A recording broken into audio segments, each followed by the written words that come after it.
We've got three lovely ladies up on the stage here. It's going to be a forum. And so we are honored to have, please give them a big hand, Cecilia, Deborah, and Abby. And I'm just going to be asking them some general questions. For those of you who are a mother and you feel that you may not have had success being a mother, and you may have come from a background that may have been difficult where your mother wasn't really in the role of a mother, this is not a place to condemn anyone, to make you feel bad at all. We are all here to learn, and there's no perfect motherhood, just like there's no perfect marriage, there's no perfect family. But the beautiful thing is we are invited into the family of God. So this is going to be fun as we ask them a few questions, all right? So, all right, ladies, first of all, I want to just say how honored I am. You can step down, thank you. To be the one, to be asking you these questions. And they're all charged up, relaxed, ready to answer these questions. So, and feel free to jump in anytime you feel like speaking. All their mics working. They've got all the computers. Look at that. They're very intense mothers.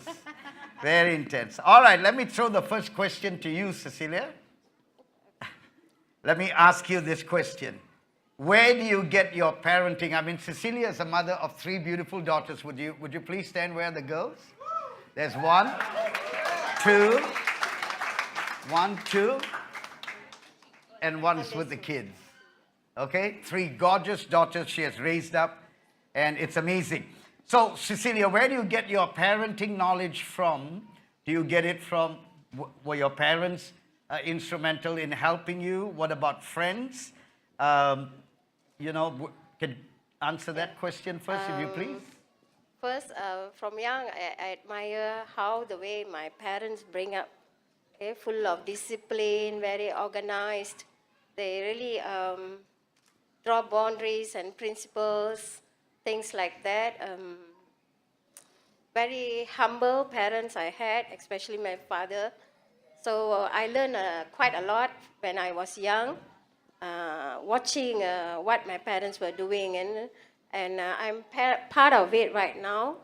And as I grow up and start teaching, and I was specialized in teaching disabled kids or mentally intellectual kids, they call it. Okay, so we learn psychology and how to overcome and all that, solve children's problems. So you've gained some of that experience from your and work life, also, from other people as well? Yes. And through friends and daily dealing with parents, discussing how to overcome the children's issues and all that. So through a lot through experience too. Yeah. Very good. Yeah. Excellent. Deborah, do you want to add anything to that? Yeah, for me, I guess my parenting knowledge mainly from trial and error, I would say. Just like all of us were born and we never knew how to read or write or to speak. We just learned along the way. We made mistakes. We got laughed at. And I think some of our silly mistakes, our parents and our siblings still laugh at us and joke about it even now. So parenting was the same thing for me. We got married, and after a year, Jethro came in, and it was it was all very new and very sudden.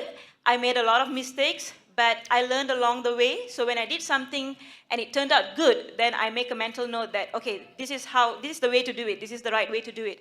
But it turns out really bad, and then they start throwing tantrums and all that. Then I also tell myself, okay, Deb, this is not the right way to do it. Maybe you need to think of something else, something more creative. So it was more of a trial and error. And I believe it's the same for every parent. No parents are perfect. We are not born with the knowledge to be how to be good parents. It's something that we learn along the way to become better each day. Right.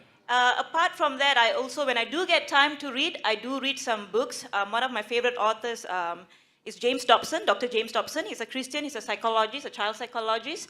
And I find his books very inspiring, especially this one particular book about bringing up boys. I have 2 boys, and honestly, I don't know how my parents did with 5. Having just 2 is like just driving me up the wall. Sometimes it's so difficult to actually deal with them. But I realized that when I read his book, Bringing Up Boys, he gave a lot of insights and advices about boys, the way they think, the way they react, because 5 of us are 4 girls and 1 boy, so not much of an experience with boys to say. But his books were really good, and I think one of the examples was that when Jethro was about 2 or 3, for some reason he wouldn't respond to me. Whenever I can call him Jethro, darling, son, 101 times, and he will just completely ignore me. And I used to feel so bad. And when I was working as a doctor in the child psychiatry department. So then, a bit of a paranoia there, like, is he having autism or is he not? All that kicking in and getting worried. But when I actually read his book, he said, mothers, if your son don't respond to you, don't be alarmed. It's just that boys are born with this inbuilt capacity to completely block out and ignore what doesn't interest them. And I'm like, oh, so the problem is with me. I'm the boring mom. Big boys too. Yeah. So he said, if you want your son to listen to you, you just go up to him, tap him on the shoulder. The moment he turns, tell him what you want him to do in the shortest possible sentence. And I'm like, okay. So when I tried that on Jethro, it worked. It really worked. So sometimes reading books like this actually helps to deal with them. Abby, what negative, if there ever was a negative experience with your son where you felt, or your daughter, that you felt, I mean, your kids are still very, very small. I mean, she's a mother of 2, slightly older. She's a mother of 3, very much older children. And how's your experience like being a mother with both the kids? My experience, actually what I experienced almost the same as what Deborah has mentioned. Our experience is never the same. Our life has been transformed 180 degrees. The moment that I found out that I was pregnant with Evan, and of course we've been praying for that to happen, but I think I remembered very clearly the first time when everything else doesn't matter anymore when the child is in your hands. I forgot about myself. I remembered last time I always think about, okay, I'm going to go home and take a nap, and that's it, You wake up for dinner, and then you go out, hang out with Stefan and all that. But all that changes. The moment you have a baby in your hands, everything just goes to the baby. Your attention, your energy, your effort, everything is on the baby. So I keep reminding myself, this is it lah, There's no turning back, I just have to embrace it. It's a privilege. It's a big adjustment. Yes, I remember that not many people have the privilege to be a mother. So I keep reminding myself, we are blessed to have a baby, and we're going to take whatever it takes to be a parent. Deborah, what do you think are some of the most important values and standards that you personally, in your family, what do you think are some of the most important values and standards that you want to raise with your children and in your children? Well, I guess this has got a lot to do with my upbringing by my parents. The most important thing that my parents stressed on was to know God and to love God with all your heart, mind, and soul. And my dad will always say, when you set the foundation right, the child will never go astray. And even if the child does, he will always find his way back through God. So my most important value and standard that I would like to raise my boys with is that for them to know God personally, to love them with all their heart, mind, and soul. And I don't believe that a child is only 1 year old or a couple of months old, they don't really understand what we are saying. No. I believe from the time you conceive the child, whatever you speak to that child to, whatever you emphasize right from when the child is in you, the child understands, the child accepts it, and the child follows it. And one thing that came out clear to me is whenever I emphasize on prayers, I have this habit of getting my children to come and pray together with me, especially if somebody asks for healing and all that. So I would just pray together with them, and I didn't realize how much they actually listen to you, how much they actually maybe just imitate you or something, until I took my son to go and visit my cousin who's fighting breast cancer. So I just told Jeremiah, would you like to pray for your auntie? And he goes he just stretches out his hand. He's 2 years old. He stretches out his hand and he calls her Bella Mama. So he says, Jesus, heal Bella Mama. I claim in your name, I bind in your name, I break in your name, and I claim complete healing. And I'm like, oh God, boy, this boy is like completely imitating me, and Right, he believed yeah. that this is what it is. This is the right way to sort of, pray over something. So what I would say is that this value that I would like to bring them up is, first and foremost, is the fear of God, and to know that God is always there with you, and you can have a personal relationship with Him, and you can always turn to Him at any point. That would be the most important. Cecilia, with regards to communicating expectations, forget about your handphone, just from your heart. Communicating expectations or rules or discipline. How do you come up with that? I mean, 3 big, beautiful girls. Yeah. It's all starts from very young. I agree with the Debs here. Very, very young, like 3 years old. Like my youngest daughter, she's 22 years old. She started speaking in tongues. You know, it's like from a very young age, early morning when they go to school, the first thing is laying hands on them, over them, and then praying for the day and sending them off to school. And then every day I write one memory verse in a notebook, and then I expect all my children to read. I place it on the table. They know what to do. So end of the day, night, we will worship with tambourine and sing and praise God, and we share whatever. So I know whether they're cheating on me or what. So, so that is a routine. It's a must, okay? Yeah. So every single day, that's how I train my children. So very young age, they are on stage already. 3 years old. Whereas my youngest, she did drama, stage show. They're very good in tambourine dance, whatever lah. In all area, whatever's come to serving God, they know what to do. They were Sunday school, everything. Yes, excellent. Yeah, both at home and here. So every single day I communicate. Communication is very, very important. So what is that? Dealing with girls from young, as they grow, for children, it's all about growing in a relationship. Okay? When they grow, they want to grow taller, they want to grow in achievement higher than somebody else, and they want friendship. That is the time we put in about spiritual knowledge into them, and to grow spiritual way, build a relationship with God. That is the time, and that's a key where you lay your foundation, and the strong foundation while they are very, very young, like the children were up on the stage today. That's the way it should be. So you're already putting the foundation. Right, they know very who's good. God and all these things. So as they're growing into teens, the world is so challenging. So a lot of negative environment. When they go into the negative environment, and very truly you know that you have already planted that seed inside them. So no matter what, maybe the blow winds, they will shake a bit, but their faith cannot be uprooted.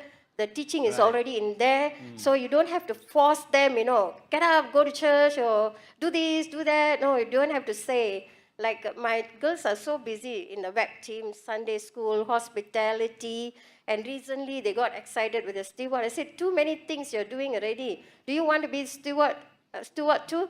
Say, no, I want to, because they like the T-shirt a lot. So they want to wear the T-shirt and stand there, So all kind of ministry. We do evangelism also. We go house to house. We pray. I take all my girls from very young. As she said, they started very young. Very good. Very Okay, good. that's how. With regards to atmosphere, ladies, Okay. they always say that the man sets the standard, kind of, and we expect the man to set the standard if he's living up to the standard as well, obviously, but standards and discipline is normally expected of the man, the father. But they say that the tone of the home, the flavor of the home is set by the women. So what's the atmosphere in your home like, Abby? Okay, this is kind of easy for me to answer, okay, because, the moment we are home, I always tell myself and Stefan as well that the kids always come first because we only have limited time to spend with them because most of the time we are... Seems like an eternity. Yeah.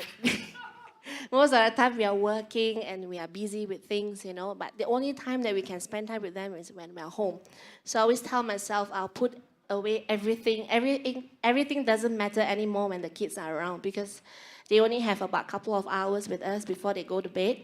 And I always remember these 3 touch points before they go to school, after school, and before bedtime. So what I mean by 3 touch points means when they wake up, you start the communication. You ask them, how's your day today? And are you excited to go to school?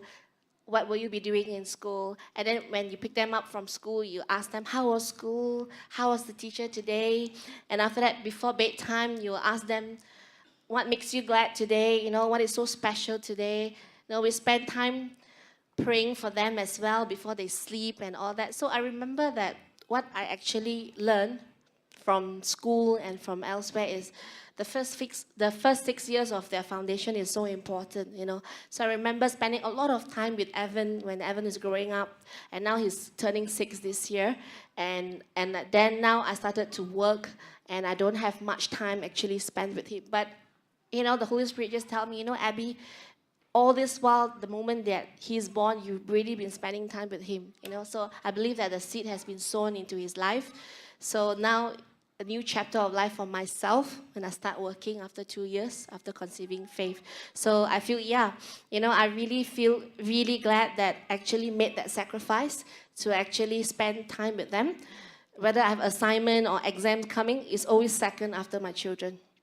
So that you feel that helped create a good atmosphere in your home? Yeah, always putting the kids first. Right. Yeah. Deborah, in your case, like today's woman, and because of the expenses in today's life, most couples feel that it is necessary for them both to work and to earn a living, even though one of them might be very well paid, but both feel it's necessary because you want to have a maid, the houses are so expensive, life is so expensive, bringing up children. So do you feel, I mean, old school is that a man expects a woman, you stay at home, you bring the children up. That doesn't mean that if she goes to work, she's not bringing the children up. So like Abby, she has to toss and balance a lot of things. Do you find that as a stressful thing in your life, being a doctor? And I know you volunteer your services to many other people in need as well, for free and for many other things. But how do you balance that? I know your husband's a very busy man. He's a great wage earner, doing really well, but you feel the necessity to go out and work as well and to balance having the kids, is that right? Well, if you ask me, going out and working is a lot easier than actually being at home and taking care of the kids. I would, if it is, I mean, but 3 years ago, I decided, I spoke to my husband and I decided to resign my job to be with the boys, simply because we believed that would be the best for the boys. May not be the best for me, but I felt that this is the time that we need to give for our boys. And therefore, like, we just decided to do that. But having said that, that decision was not easy. It was a very difficult part on me because I've always been a very ambitious person. I've always worked and been independent and stuff like that. So basically, if I were to resign and to be at home, that means 24 hours with kids, and the only communication I have is with like a 6-year-old and a 4-year-old. I mean, sorry, a 6-year-old and a 2-year-old, and I don't have adult conversation. So all that used to be quite stressful for me. But somehow, I guess, initially it was difficult. Financially, not so. God has blessed Stan, and he's doing well. But yeah, having to cut out one paycheck, we had to do a lot of adjustment. So we had to cut down on a lot of things. But having said that, God has always been gracious. He has always blessed us. We have never been in need. We have always had more than enough. But yes, so what I do is, so I feel sometimes creating the atmosphere at home has like sort of fallen on me because I'm there 24 hours. And the initial years was a bit difficult because I was struggling myself, trying to get my emotions in control. It was not easy being at home 24 hours and dealing with kids and stuff like that. But I guess this is where I would like to say, it is not something that a wife does on her own or the husband does on his own. It's something that you do together as a Right. couple. Right. It's not going to be possible for the wife to set the atmosphere without the husband helping, or for the husband to set the rules without him getting involved. So it's like a teamwork. It's a tag team. Very well said, So yeah. along the way, I think Stan and I have sort of learned to pick up the trigger points and you know the clue. Okay, Dad is stressed, so he say, okay, never mind, you just calm down. I'll take the kids, I'll bathe them, I'll feed them, I'll sort them out. Or when he comes back from office and he's tired, and I know he's tired, and the kids just want to play with them, and I will say, okay, I'll step in and say, it's okay, boys, let Appa rest for a while. Let's just go to the park, have some fun or something like that. So it's more of a tag team. Yes, Stan is the head of the house and he sets the rules and we follow. But I would like to appreciate my husband here because I hate to admit this, but I think he's a better parent in the sense that he's very cool, he's very collected, very calm. And when I hit the roof and I go berserk, he'll be like, darling, calm down. You know, that's all he says. Calm down, we can do this. And sometimes when I need parenting advice, I actually do turn to my husband because he's able to, maybe because he's not there with the kids all the time, so he's able to look at it, on a bigger picture, and he tells me, you know what, this is what they're experiencing, so this is what you need to do. Maybe you can do it this way or the other way. So it's a tag team. It's not just Great. one person doing it. Very good, very good. I mean, listening to you ladies talk, I wish that one of you would have been my mother. 'Cause I come from a family of 11. We weren't Christian. And I'm number 11. So 7 boys, 4 girls. And my mother didn't go to church and had godly advice, but we came out okay. And some of you too. That's the grace of God. But we're giving you this talk so that rather than trying to reinvent the wheel, you step into life. You bring the children into this world. They didn't ask to be born, but you had fun and they came along. And so now it's the rest of your life to make sure that they have a good head start. Am I making sense? Is it all right to talk like that? All right, I'll move away from that now. Okay, Cecilia, how do you feel television and media, especially now that the girls are all Facebooking and chatting and all. I saw you close your eyes just now. How do you feel television and media have been impacting your family for good or for bad? And if it is for good or for bad, what sort of boundaries do you do or do you have to protect them? Do you have any, are you looking over their shoulder? Are you bursting through their bedroom door? But firstly, how has that helped your family? Or have they got it under control, or you're still working on it? Put the mic up. They need to hear you. Okay, sorry. So when it comes to movies and all that, they are still under control because I was, I'm against so many things. From young, I'm very firm, very strict. When I say something, that's it. They know. When mommy angry, everybody run inside the room. Okay, I'm very, very firm. My girls know it. They never cross the boundary. Yeah. Okay, it's like trying a cigar or drinking. They dare not. And movies also, all certain movies, if I say this is not good, especially like cartoons, a lot of violence, bullying and teasing. It's a lot of bad influence for growing children. As a teacher, I see the generational gap right now already. It's getting worse and worse. Right. Children are giving at a very young age handphone, iPad to play video games. That is not the age for them to go play video games because it's going to mess up the brain. Right. Their brain is very soft, and as Debs was saying, they are very good imitator. Okay, whatever they see in the video, that's what is going to go into their mind and thoughts. That's what they're going to grow up to be. So it's very important as a mother or father at that young age to divert their attention to other things like media and TV. It's very really into the millennium age right now.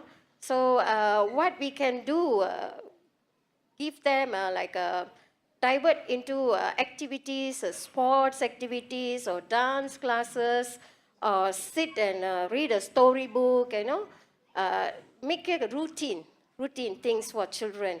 Okay, this time they must do this. This time you have to do this. So this is the time you can watch TV. After 8, no more. Right. It's study time. Right. After 10, that's it. No more going out. You go out, you have to be at home by 10. And you need to report. Wherever you are, you need to report to mommy.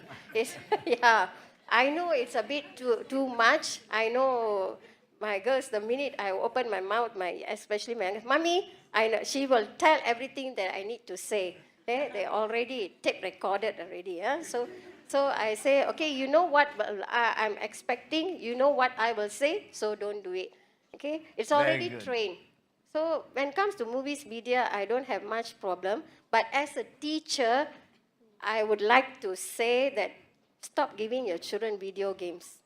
That is you are trying to keep your child occupied from not disturbing you, but you don't know what you're doing to your child. And I have children, no communication at all. They are not dumb and deaf. It's just that when at home, it's all about video game and movie. They just dump the children in school. They don't even want to talk a word. And when we inspect, we go to the house visit, we came to know this is what they leave the children with a nanny. Video game, this is what. So when they come to school, they show their legs. They ask us to open their shoe for them, take out their socks for them, because the nanny is doing everything for them. Really spoiled. As a teacher, this generation, I could see that because all of you are here. So many young people here. Don't do the same mistake. Don't give, one more thing is, don't give everything that the children want. They say, I want this, I want this. Don't make it a habit every time they want to shut their mouth or their tantrum. Just give the things that they want, because they won't be a good steward as they grow up. Then you're going to be in trouble. Okay, 3-year-old can go to the Google or I don't know, whatever it is. They can book a car. Now 3-year-old. Taking a handphone and doing these kind of things. So I got children, when they do something good, I give a sticker. Some of them, I say, you don't get a sticker today because we're no good in classroom. It's okay. I got tons of stickers at home. You know how they answer the teachers? Because you are dumping things into them. You're already giving them, luxurious life. They don't value anything at the young. They get bored too early. They get bored because already given them everything. Everything have to go into their own timing. This age, this is what you're supposed to give them. There has to be a limit. Just like God says, a refusal of a parent to, to correct the child. The Bible clearly says it. That means you don't love the child. Right. There's no love. I've seen it. Yep. They are professionals, doctors, lawyers, engineers. But then when come to attitude, they go down to the drain. I've seen from young and the children grow. I've been 35, more than 35 now, 40 years. Since the age of 16, after my Form 5, I started teaching in public schools, I see the children, what damages that this generation parents are doing to the children. They don't realize. Be very firm. Don't give and spoil everything they need. We have the money. Save some, They will be a good steward and they will grow into, make them wait for things, I'm very grateful for that. And some people, in some countries, raising a hand on a child, you could go to jail for that, because I know that two of my daughters live in Australia, and both of them are old school, like their dad. My heart's broken when I look at my grandson, tears filling up in his eyes when the mother says, sit and don't move, eat your food. And he's only 2 years old. I'm like, come on, grandson, come on. And she's got a wooden spoon there. She used to get the wooden spoon. Now, my dad was a policeman, so his word was law. But he never hardly touched the boys. I can ever remember Dad whacking any of us. But my mom, Lord have mercy. She was a little Indian woman in Penang. And she would I don't know how she has the strength to be all over at the same time. And we 7 boys, every one of us tasted this. It's called the belt, the slipper, the broom, the spoon, the plate, anything. And the Hokkien words she used to use on us boys. But, you know, we were bad. We were bad boys in Penang, and we were tough. But Mom held us. None of us ended up in jail. In fact, a few of us could have died before our time. We were that bad. But Mom played a great role in our life just by being old school. And that's biblical. It says if you do not discipline and I've seen some children, forgive me for saying, you know, in the shopping centers, and I'm thinking, I mean, kids are kids. They're bound to be naughty or unruly. But it's shocking that the parents are just oblivious to what's going on. And I look at Debbie, my oldest daughter, with her 3 boys, and the 3 boys are real rough, tough boys. And Debbie is very calm. Her word is law. I watch Anna the same, and I can know that Lizzie will be the same. And they are younger generation from us. And the father and mother both agree on levels of discipline. And the kids get disciplined. When they come to Grandpa's house, we spoil them like anything. We give them whatever they want. But none of them bring their iPad and the video games. They don't get my phone or Stella's phone. They're allowed to watch an hour on television. The rest is playing cards, playing games, jumping in the swimming pool, playing outside, running, and getting a great appetite so that when makan time, they really makan well. And when sleep time, they really knock out. They put their heads on the bed, read Bible stories, gone. And I love it. Silence in the house. Silence is golden to me at this age. Abby? All right, we'll come to this last question. What are some of the, and please feel free to just take a minute or two. What are some of the unique qualities you think as mothers you need or others need to possess to be a great mom? Just a couple of qualities, unique qualities. We all know that the best is to be a woman of God, because then the Bible is your textbook. You know, not Dr. Spock, but the Bible is your textbook, not some secular psychologist. As I was saying just now, my daughter was saying in Australia, children can sue parents. All right? Now, I don't know whether it's still practiced. Australia is a beautiful country. It's one of my best favorite countries in the world. There are some laws there, just like there are some laws here. But there are some laws there that are screwy. And young people can tell the parent, if you force me not to watch, or you force me not to go out with my friends or bring my friends in, I have a right to complain about you and to sue you and to take action. And lawyers have taught them how to do it.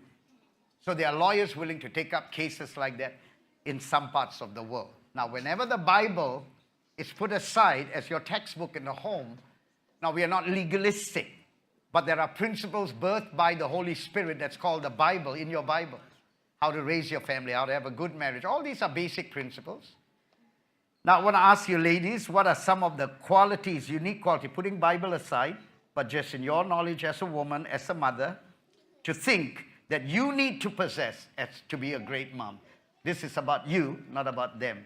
What are some of the good qualities or unique qualities you need to improve on, you're working on, to help your family move forward? I'll start with Abby. Okay, I'll answer first. What I've learned throughout this journey as a mom is make the best out of every situation.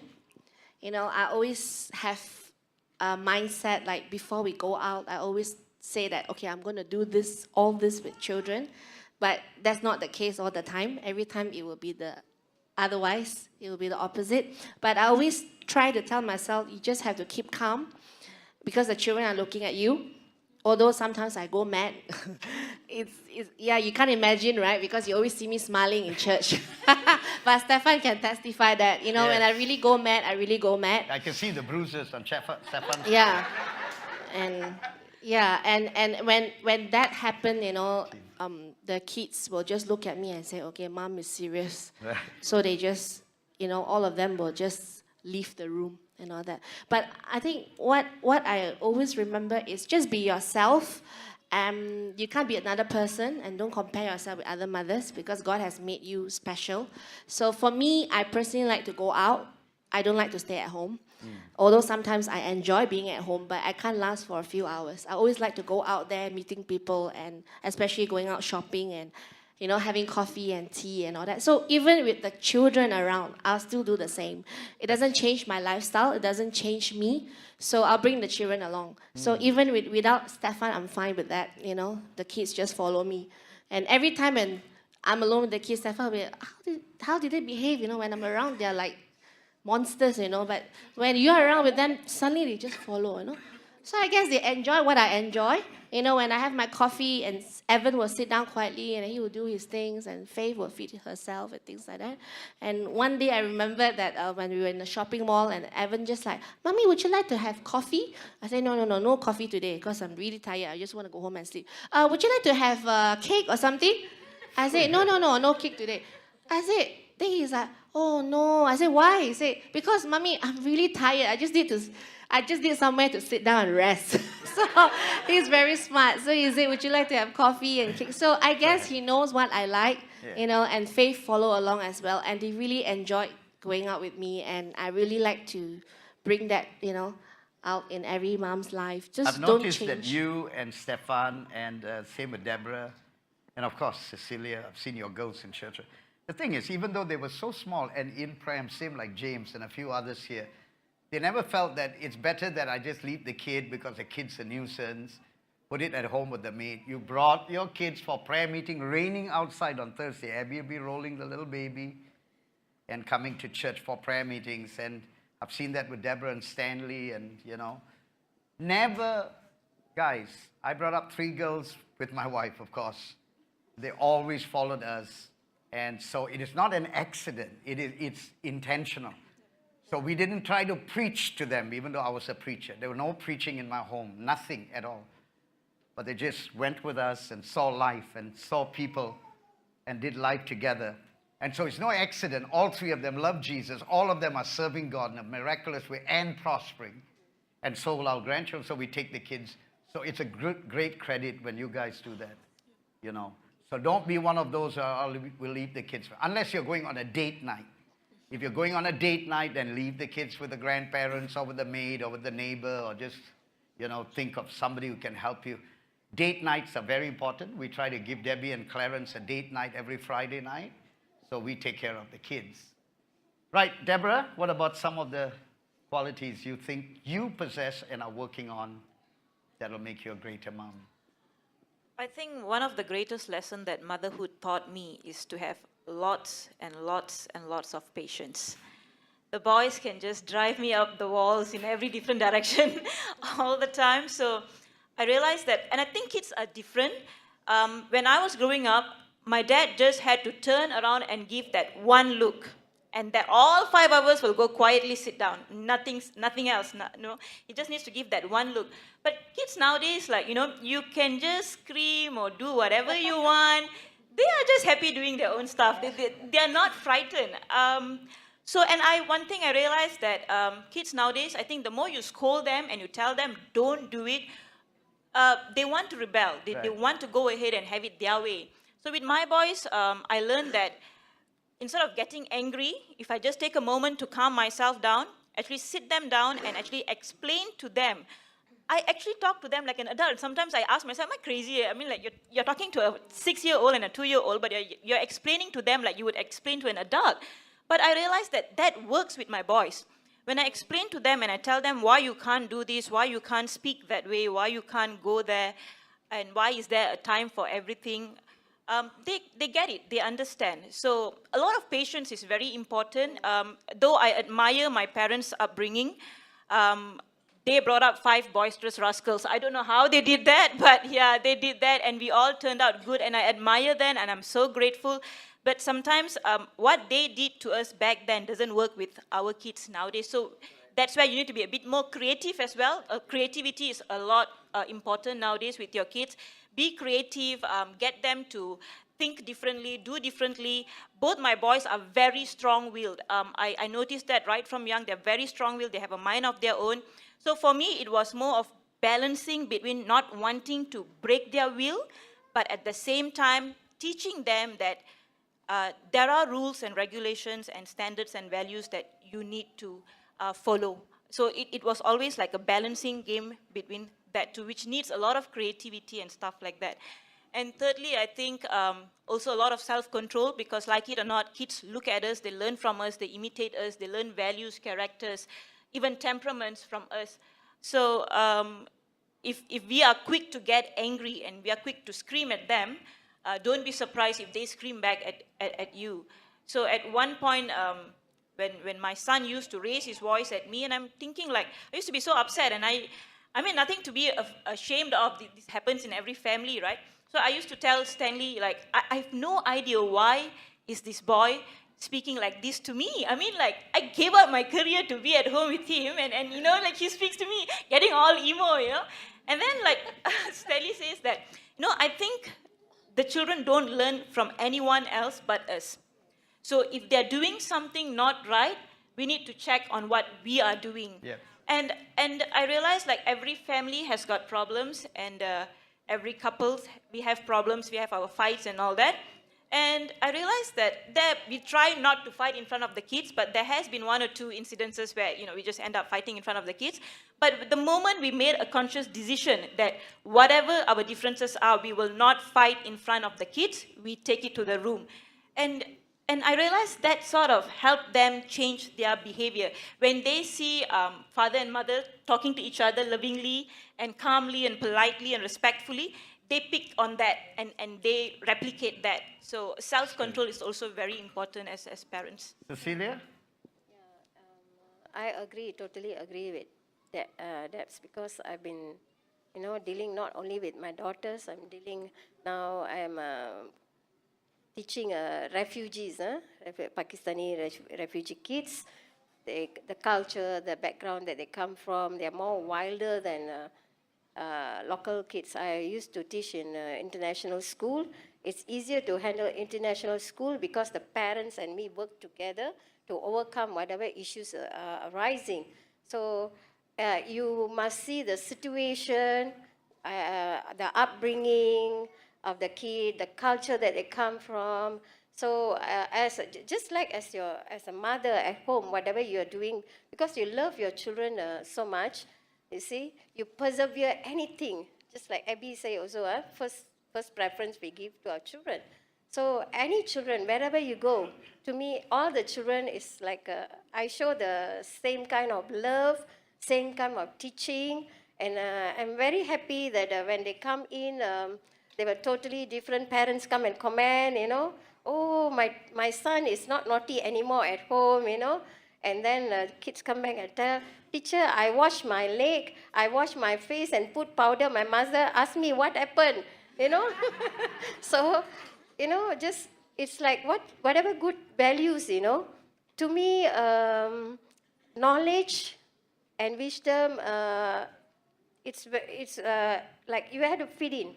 Just now, as Deb said, they're born, they're born and given into your hand like a piece of white cloth, Whatever you want to draw onto the white, you mess it up, or you want to draw a beautiful picture, it's in the mother's hand. Wow. Okay? Especially girls, they imitate the mother, whatever, like my girls, second one is hot-tempered, then when she was young, very hot-tempered, So, tough time. But then as she grows, now what you see is total turnover, okay? She control, very quiet, So, it's in the mother's hand. As she said, if she's shouting or they are shouting at you and you also shout, there's no peace in your home, okay? After that war, you can see all the damages has been done.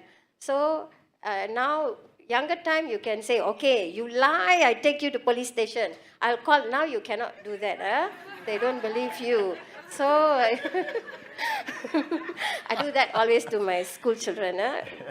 They lie. The minute I saw one lie, I won't let go. Finish for them. I say, wait, I call the police station. I take, teacher, no, teacher. Next time I don't do anymore. So you can do that to young children. But as grown teenagers, You cannot do that. You have to always find new ways. You can pray to God. You can talk fellow ladies who got teenage girls. You can go to parenting book. You can go to Google search. I do everything, to overcome the situation. That's why my girls, mommy, when youngest daughter is angry with me or she says something, the other two will get it. Why you talk to mommy like that? Mommy scold her. I say, when you say things, did I blast at you? No, right? Why you expect me to blast at her? So there are ways, when she comes down, I will call her. What you said, do you think it's right to say that to mommy?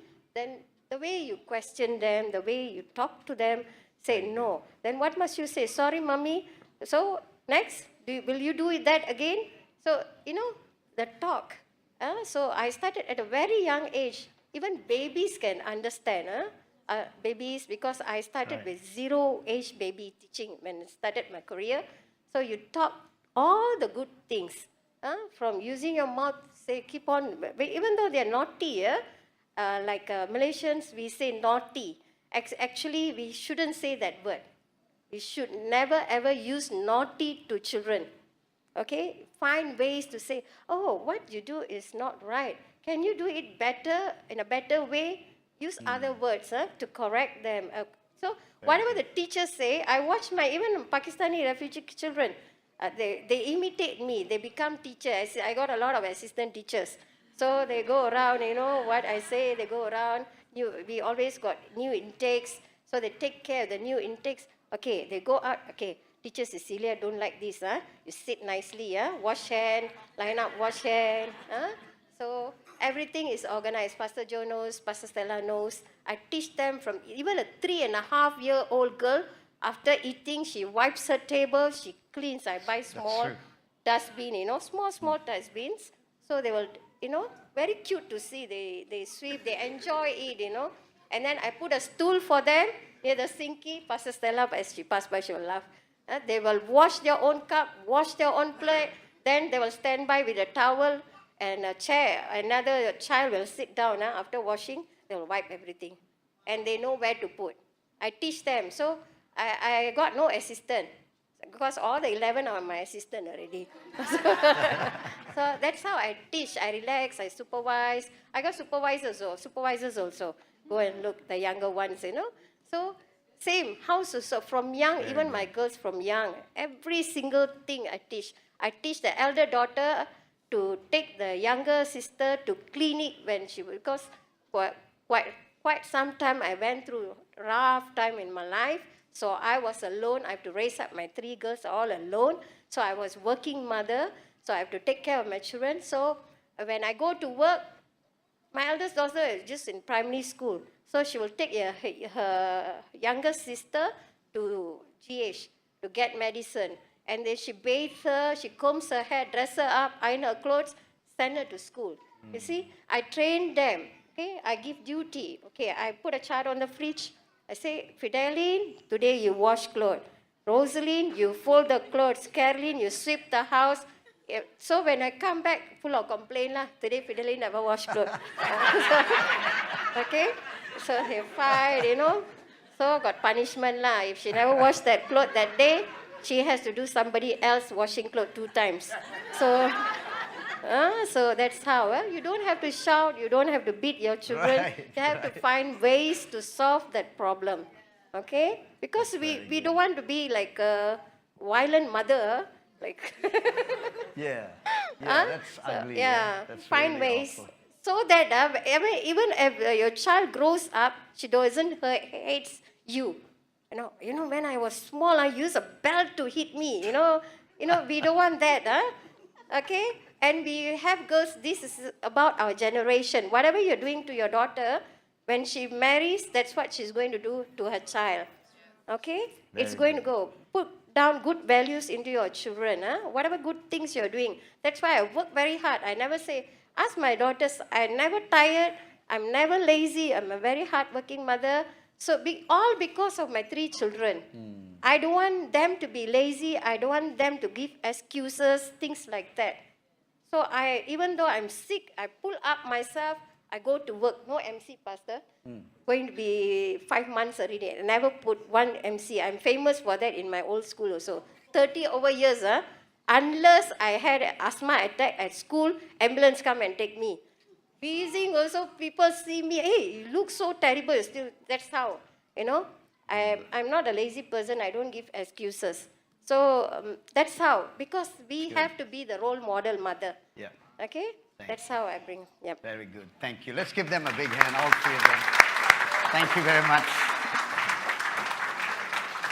There's a verse in the Bible in Isaiah chapter 49. This will surprise some of you because some of you think that God is masculine, that God... How many of you know that God is a spirit, the Bible says?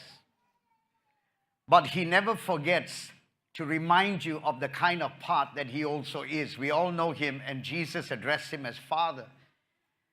But in the Bible, he also portrays himself as a mother. And he asked this question to Israel, to Zion, when they felt that they were forgotten by God because they had made many mistakes and life had been difficult for them. And so they asked God this question, Lord, we feel like you have forgotten us. We feel that your promises are not coming through. And he doesn't use the picture of a warrior. He could have used a picture of a conqueror. I will conquer your enemies. I'll break through for you.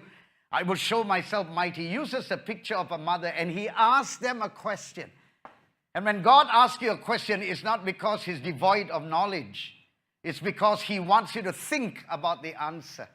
And this is a very provoking question, which mothers would struggle to answer. You will say, no, I will never do that. And this is the question. Can a mother forget the infant at her breast?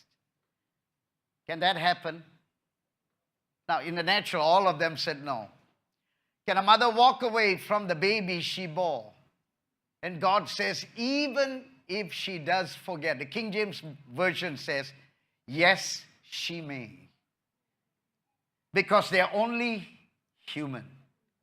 You're not marrying, for those of you guys who want your wife to be perfect and be a perfect mother, not going to happen. They can give you lectures like this 35 years later or many years later after a few births. But can a mother forget? Answer is definitely. Of course, she's human. She falls asleep. Mothers have known to smother their children when they were even infants and been tired and put her arm around her baby and fallen asleep because that's the way she always was, a weak person, and the baby was smothered to death. Mothers have forgotten to feed the baby. I remember one time when I put the two girls into the car and we forgot Lizzie wasn't even out yet. Lizzie was very small. And even my wife forgot, thought Lizzie was in because, all three girls were in. And then we turned around and she wasn't there, and we were driving, so we turned around, came back, and she was holding on to the gate, screaming like we were abusive parents, So mothers can forget. But God says, now I want you to think about all that you can think. The picture of a mother nurturing, a picture of a mother fighting. How many of you know that, even a little smaller size she-bear, when her babies are in trouble, she'll go after that male grizzly. She will risk her life for her children's sake. Now, God gives us all these pictures to let you know, do you think I can ever forget you? On your worst day, in the worst hours of your life, don't think, God, you come and rescue me. Just think, I want to lie down on my mother's arms. Isn't it wonderful that all the mothers have got slightly bigger arms than normal? I remember my mother's arm was very big because there was times I met with an accident or I fell sick as a young person. And even though she was a strict, staunch mother, but she always had comfort and love, and you could not. Until today, I celebrated her. I put on our little family chat, which is all the Ramayas, a photo of my mother when she was young. She was very sweet. And until today, my mother passed away in my home. And, even though it was a very difficult moment. In fact, I fell sick shortly after she died. That's the impact a mother has, even on a rough, tough boy, already a grown preacher with 3 children. And that's the impact till today she has. Well, God surpasses all that. And I pray that you will have that image of God. As some of you may not have had a mother there by your side. And we feel for you, but how much human emotion we can feel for you cannot be compared to the emotions that God, your Heavenly Father, who is the El Shaddai, means the great-breasted one.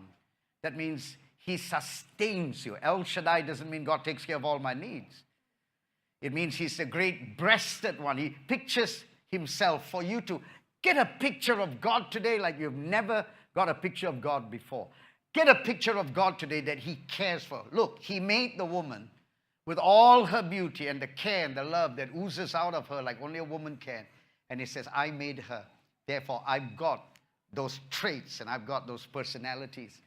So today, if you've been far away from God, you feel like you're unloved and you want to try to prove yourself, you want to be liked by people, you feel that you have to prove something to somebody to get that attention, God is saying, I will never forget you. I know exactly who you are. I know what you need. And I will sustain you. And I will be a mother like you never had. Now, my mother passed away many years ago. So on Mother's Day, I celebrate all mothers. I don't need a human mother. That was the best. But I'll never forget her. And I know that God sustains me. So God will sustain you. Don't play the blame game. Don't say, well, my mother was a psycho, so therefore I have to be a psycho. You may have come through your mother, but you came from God. God used the instrument of your mom, bless her, good, bad, or whatever. But God is your true mom, your nurturing mom. They say in American prisons, they have no problem getting convicted hardcore criminals to write something on Mother's Day. Because something about most men is that they miss their mom. And when you are jailed and when you are in prison, incarcerated, cut away from society, for the bad things that you have done, the one person, not dad. In fact, they said it was very difficult to get guys in prison to write something about their dad. But it was always easy for guys to write something about Mama. Mama, the most beautiful. First woman every guy fell in love with was their mother. And even till today, some of them, but my mommy, that's not wise. My mommy cooked like that. You are a dead man walking. You don't even know what you've just said. So my mommy could take care of me. My mommy, you're stupid. So there comes a time where that is gone, but God continues to remain a mother to you. Isn't that wonderful? Yeah? How many of you know that the hug of a mother, like, when God hugs you in church, you feel His strength as a father, as a warrior, as a captain of your faith, but He's also that tender. Can a mother forget a child? Maybe. But can I forget you? I will never forget you, God says. I will never forget. Why don't we stand and let's give another big round of applause. Come on, give it up for the three ladies. Take them on down that way, please. Thank you. Let's stand and worship the Lord in this song. And as we sing together, let's get ready for our beautiful lunch. Remember, can somebody announce it? You can do it better than I can. All the women, all the mothers in the house first will be served, all right? All the mothers in the house first will be served, and then the rest of you can help yourselves. Thank you.